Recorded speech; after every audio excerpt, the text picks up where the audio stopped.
Bonjour tout le monde. That was freaking sick. I'm actually here right now. Time for the stadium fact of the day. Time for best in the ballpark. This place is insane. It's a final here. I'm checking off a bucket list, one stadium at a time.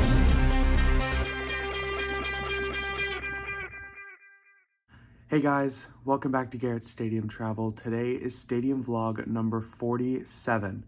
Right now, I'm at home in Vancouver, British Columbia, but today is a really exciting day. Got a flight to catch down to the Bay Area, where tonight I'm going to be watching the San Francisco 49ers take on the Carolina Panthers at Levi Stadium for Monday Night Football. Super excited for this one. I was kind of concerned about how high the stakes would be for this game early in the season with the 49ers injuries, the Carolina Panthers being, well, the Carolina Panthers over the past couple seasons, but this game has playoff implications written all over it. The Panthers at 6-5, the 49ers at 7-4, both fighting tooth and nail for playoff positioning in the NFC.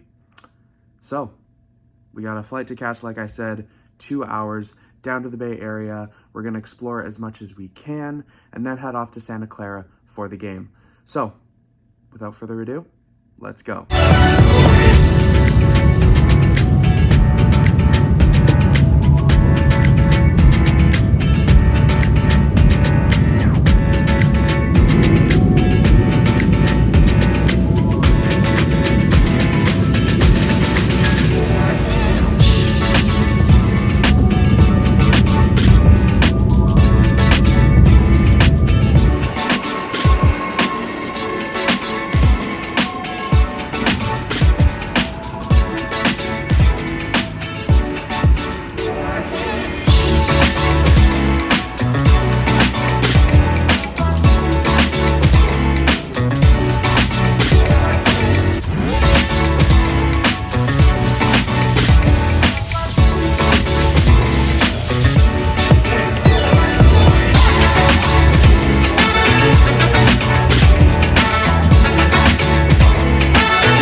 Hey guys, I'm up here in the 400 level of Levi's Stadium and it's time for the stadium fact of the day. The stadium fact of the day today is all about the foghorn. You might have noticed it going off while watching the 49ers on TV after they score a touchdown or a successful field goal. The foghorn was introduced in 2012 at Candlestick Park, the 49ers' former home. But the foghorn has a purpose outside of celebration. The Niners have started a tradition called the Energizer of the Game, where a 49ers legend, celebrity, or notable 49er faithful / season ticket holder is chosen to sound the foghorn to hype up the crowd before the game. The foghorn itself sits on the north scoreboard and is the same foghorn that sits on the Golden Gate Bridge and warns ships of foggy conditions in the bay. The foghorn is a really cool addition to 49er games and has roots in the Bay Area dating back to the 19th century. Hopefully, we can hear it go off a few times during this game. For now, I'm going to explore a bit more, grab some food, and then hopefully enjoy a great game. So come along with me. Let's go.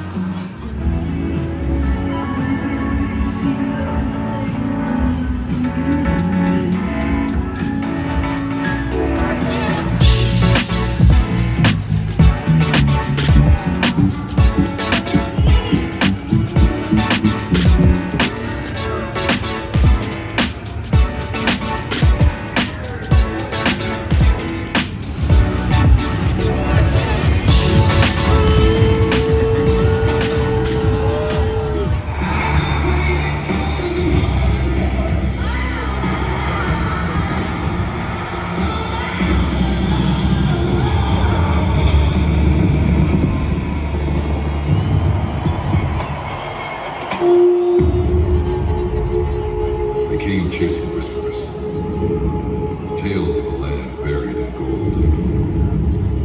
Glory hidden beneath the mountains of California.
That our flag was still there.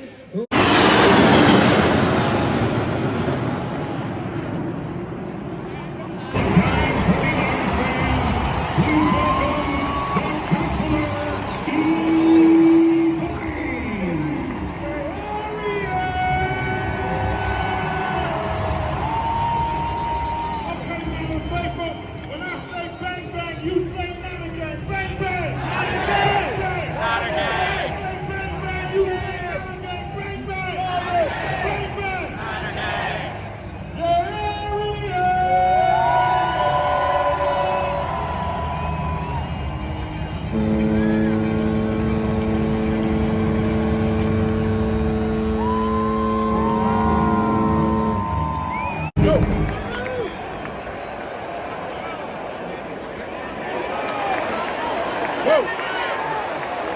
To Ricky Pearsall.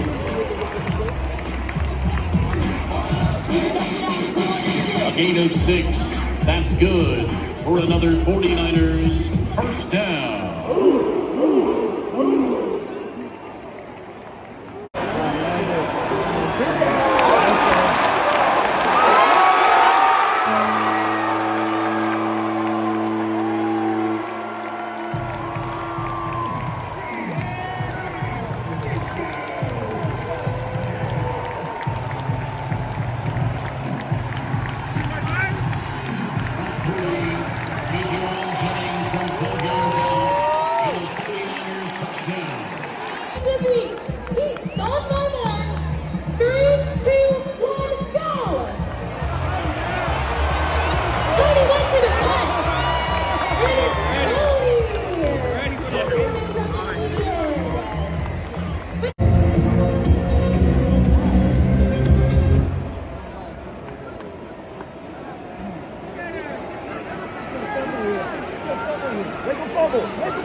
Depending on the play.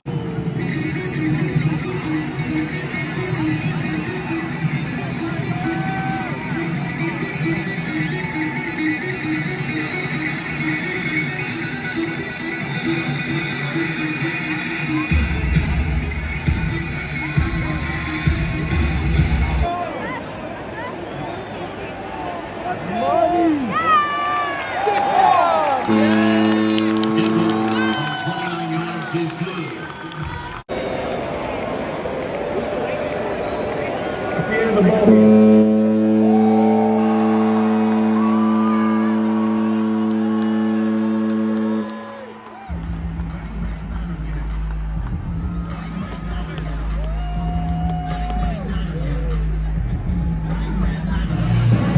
It's a final here from Levi's Stadium.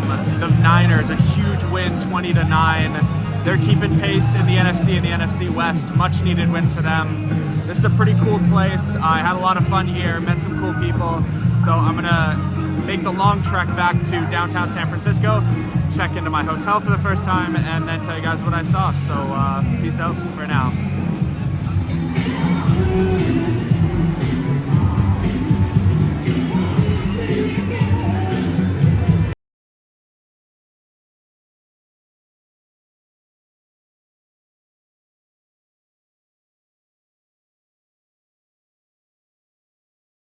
Hotel.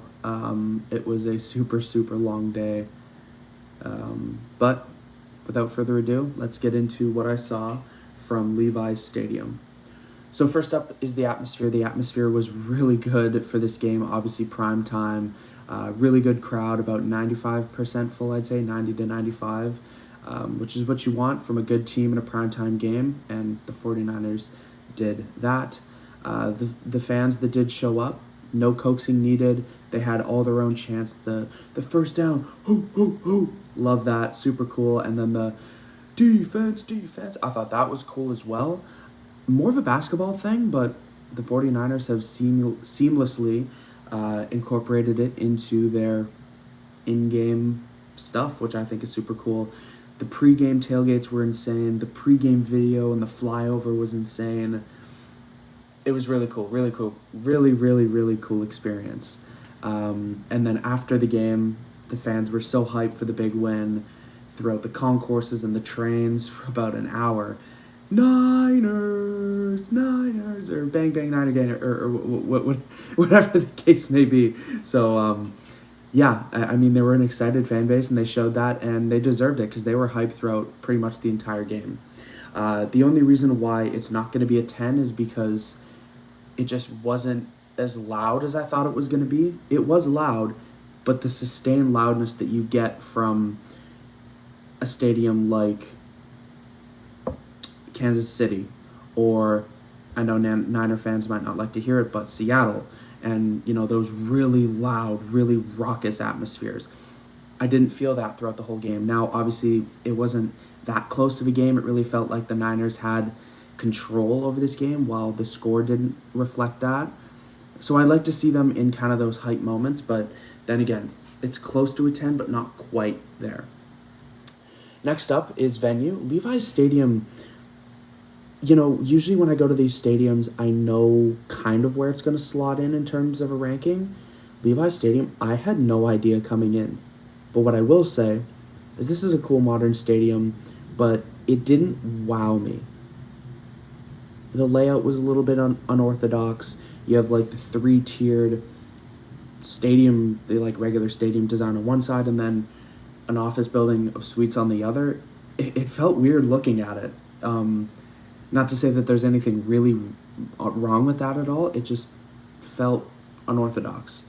Something I thought was going to be a problem, but wasn't, was the concourses. I thought it was going to be so congested with all the seats being on one side of the stadium, but that wasn't the case at all. They had 2 separate kind of concourses on that side, so it really did help to mitigate all the people.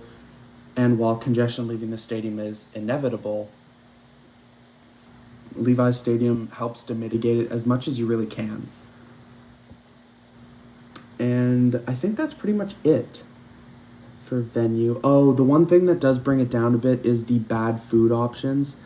There was almost no variety when it came to the food at Levi's Stadium. You'd like to think that there was some Bay Area staples that they could have brought in, but pretty much everybody, I didn't get food at this game personally, but everybody that was coming down through the section, it was chicken fingers and fries or popcorn or nachos that weren't even nachos. It was just a bag of tortilla chips and nacho cheese sauce. So that's one thing I'd really like to see from Levi Stadium is better and more variety when it comes to their food. I just didn't see it, and maybe I'm missing stuff, but that just from what I saw walking the concourses. And then the last thing I did want to mention was the museum, the 49ers museum. It's open on game days, 3 hours early. It's $50 to get in. It's not a must.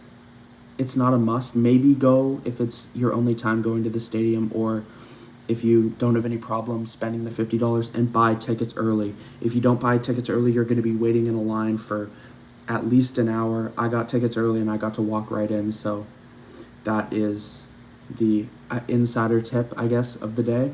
And then the team store as well, fully renovated, super cool.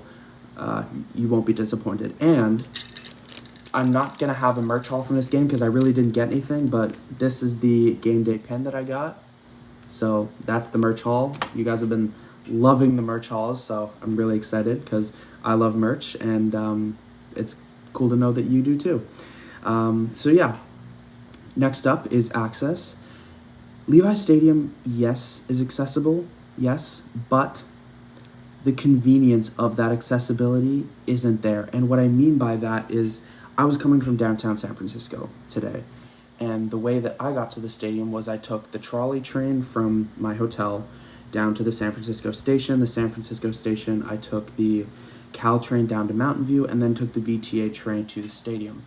It took damn near 2.5 hours to do that, which, like, okay, but, like, when you're going to a game for 4 hours and it's almost 3 hours each way on the train, that's like 10 hours you're spending on football, which is kind of crazy. If I was going to do this again, I probably would have just stayed the night in Santa Clara or somewhere closer to the stadium and then just trained into San Francisco the next day to get a hotel. But obviously now you can do that because of my mistakes. So yeah, so like I said, you can take the VTA, which is Valley Transit Authority, I think, which is like San Jose / Santa Clara's regional transit system, and it all operates under Clipper cards, so it's all like the same ticket system. And then you can take BART, you can take Caltrain. There are ways to get here via transit. I know people don't really like driving in San Francisco for obvious reasons, but there are ways. Just know it's going to take a while, probably, especially when a game's sold out like this one was. And then I didn't really get a chance to see or scope out the traffic situation, but when whatever it is, 60,000+ people are in a stadium at one time and leaving, the traffic's going to be crazy, so plan your trip accordingly both ways so you're not late to the game.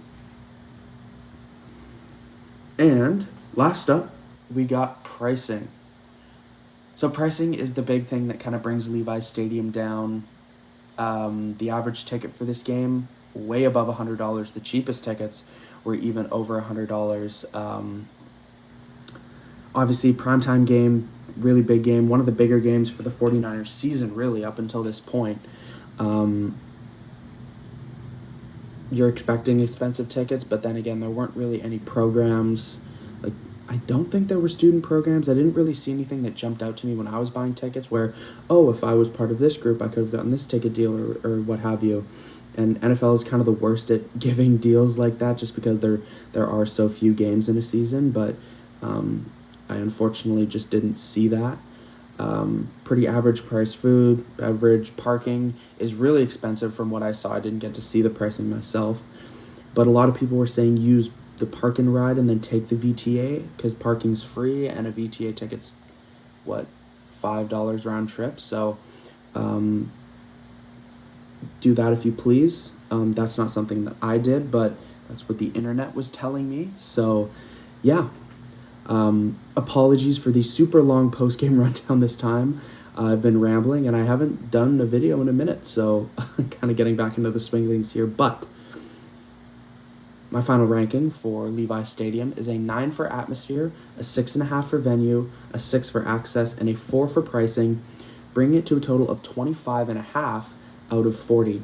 Now that's a really solid rating. Obviously, not quite in the upper echelon. I'd say kind of 28 to 30 plus is your really cool. I wouldn't change anything. So Levi Stadium is just below that. They're hosting the Super Bowl and the World Cup this coming year in 2026. So a big year for Levi Stadium. They got some new scoreboards and all that. So yeah, overall, this was an enjoyable game day experience. Got to meet some super cool people in our section. And it was a big win for the Niners. And I'm excited to see how they continue on this season. So if this is your first time seeing my face, my name is Garrett, and I'm the face, the person behind Garrett Stadium Travel. It is my journey to seeing all 124 pro major sports teams at their home stadium. I don't know what the number's at right now. There's like 40-some stadium vlogs, but I've been to about definitely 50-plus stadiums, so I'm here to give my opinions on them all and do all that kind of cool stuff and show you all the stadiums. So if you like this kind of content, sports content, stadium content, make sure to give this video a like if you enjoyed, and subscribe if you want to see more content like this. So yeah, I'm checking off a bucket list one stadium at a time, and I will see you in the next video. Peace.